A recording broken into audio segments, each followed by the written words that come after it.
मांग को बढ़ावा देने के लिए सरकार की तरफ से की गई जीएसटी कटौती छोटी कारों की बिक्री को नहीं बढ़ा सकी है। अक्टूबर के दौरान अगर देखा जाए तो मारुति की छोटी कारों यानी अल्टो तथा एस्प्रेसो की बिक्री में 15% से ज़्यादा की गिरावट आई है। हालांकि जीएसटी कटौती से कुल कार बिक्री में बढ़ने में मदद ज़रूर मिली है। अक्टूबर में अगर देखा जाए तो मारुति की कुल बिक्री 10% से ज़्यादा, महिंद्रा की 31% से ज़्यादा और टाटा मोटर्स की 27% बढ़ी है। सर, छोटी कारों के बाजार में इतनी रौनक नहीं आई है, भीतर के आंकड़े क्या कुछ कह रहे हैं सर? अब जीएसटी के कटौती के बाद बाजार में कारों के बाजार में हमने डिमांड देखी, पर अब जो आंकड़े अंदर से आ रहे हैं वो कई महत्वपूर्ण फैक्ट्स बता रहे हैं जो हमें दिख रहा है। सबसे महत्वपूर्ण तो यह कि मारुति सुजुकी की मिनी और कॉम्पैक्ट कार की सेल्स बढ़ी गई, लेकिन छोटी कारों की वो बिक्री अपनी ऐतिहासिक ऊंचाई से नीचे है और जो लंबी गिरावट थी उसका बहुत सीमित रिवर्सल हमें आंकड़ों में दिखाई दिया है। मिनी सेगमेंट जैसे ऑल्टो है, इनकी सेल्स केवल 9000 यूनिट्स अक्टूबर में दिखाई दी। हालांकि एस्प्रेसो इस कटौती के बाद भारत की सबसे सस्ती कार आ गई।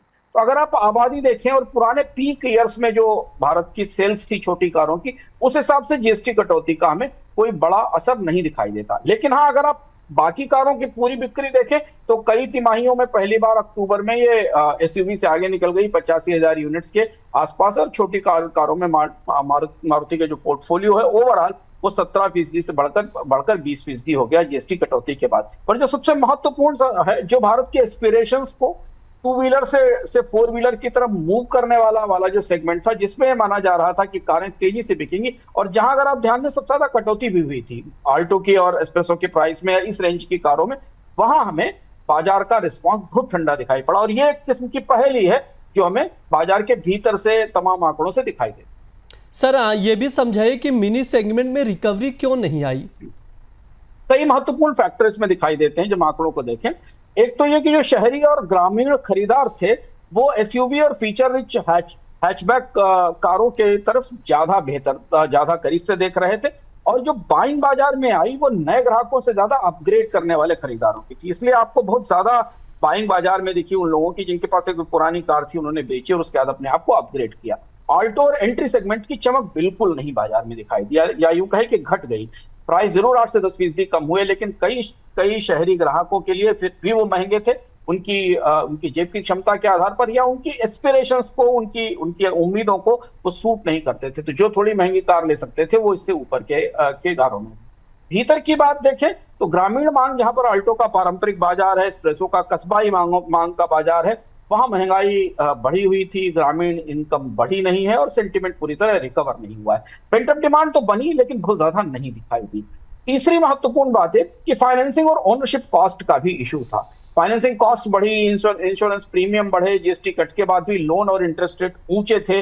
बैंकों ने पोस्ट जीएसटी ऑटो फाइनेंस बढ़ाया, लेकिन पहली बार जो खरीदारी करने वाले बहुत सारे लोग थे वो उसके दायरे में नहीं आ पाए। तो ये भी एक फैक्टर था, इसने कारों की ओनरशिप की लागत को कम नहीं किया। टैक्स जरूर कम हुआ, कारों की प्राइस जरूर कम हुई। दूसरी चीज है कि हॉट सेलिंग छोटी कार डीलर्स ने पुश नहीं की। डीलर्स उन कारों पर फोकस कर रहे थे, महंगी कारों पर, जिन पर बेहतर मार्जिन थे, क्योंकि उन्हें पहले ही जीएसटी के कारण कीमतें कम करनी पड़ी थी। तो इसलिए वो पुश या उस तरीके का मार्केटिंग सपोर्ट भी नहीं दिखाई दिया। ये वजह है इन छोटी कारों की बिक्री ना होने। सर, आपसे यह भी समझना चाहेंगे कि भविष्य का आउटलुक क्या रहेगा? कि पिछले अनुभव भी ब्रज बताते हैं कि एंट्री लेवल कारों पर जीएसटी कट पहले भी हुआ था, लेकिन मांग नहीं बढ़ती है। जब तक ग्रामीण इनकम नहीं बढ़ती, लोगों की आय नहीं बढ़ती और फाइनेंस की कॉस्ट कम नहीं हो जाती, तब तक डिमांड बढ़ने की संभावना नहीं है। दूसरा ये कि जब तक छोटी और कॉम्पैक्ट कारों के सेगमेंट में टू व्हीलर वाले लोग अपग्रेड नहीं करेंगे, तब तक यहाँ मांग नहीं आएगी। क्योंकि टू व्हीलर की कीमतों में कमी आई और बहुत सारे लोग जो कार खरीदने की इच्छा रखते भी थे, उनके लिए कार अफोर्डेबल नहीं थी। तो टू व्हीलर की मांग में हमने जीएसटी कटौती का असर ठीक ठाक देखा।